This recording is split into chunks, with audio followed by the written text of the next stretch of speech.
1904 కర్ణాటక రట్టహల్లి ప్రాంతంలో జన్మించి తెలుగు కవిగా తెలంగాణ కవిగా పేరెన్నికగన్నటువంటి మహనీయుడు, కాళోజీగా కాలన్నగా ప్రజాకవిగా పేరొందినటువంటి మహనీయుడు. ఆయన తెలుగు భాషకు చేసినటువంటి సేవ ఎనలేనిది.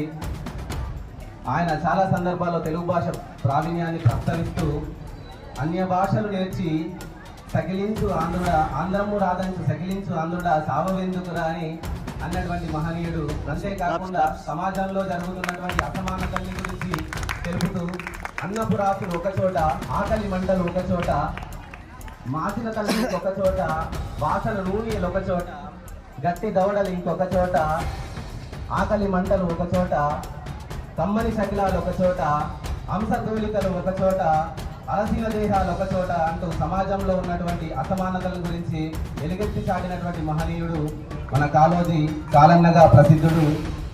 అంతేకాకుండా ప్రజాకవి ఎలా అయ్యాడంటే ప్రజల జీవితంలో ఉన్నటువంటి సమస్యల్ని తన కవితా రూపంలో సమాజానికి తెలియజేసినటువంటి మహనీయుడు, ప్రజల భాషలో రాసినటువంటి మహానుభావుడు.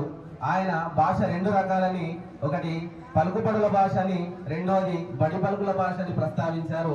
అందరూ బడి పలుకుల భాష నుంచి పలుకుబడుల భాషలోకి రావాలని ఆశించినటువంటి మహానుభావుడు. ఆయన జన్మదినాన్ని పురస్కరించుకొని 2014 సెప్టెంబర్ 9వ తేదీ నుంచి గత ప్రభుత్వము తెలంగాణ భాషా దినోత్సవాన్ని జరుపుకోవాల్సిందిగా తమ శాసనాల ద్వారా తెలిపింది. ఆ రోజు నుంచి ప్రతి సంవత్సరం కూడా కాళోజీ నారాయణరావు గారి జన్మదినాన్ని పురస్కరించుకొని ప్రతి సంవత్సరము తెలంగాణ భాషా దినోత్సవాన్ని జరుపుకుంటున్నాం. ధన్యవాదాలు. అన్య భాషలు నేర్చి ఆంధ్రంబు రాదంచు సకిలించు ఆంధ్రుడా చావవెందుకురా. ధన్యవాదాలు సార్.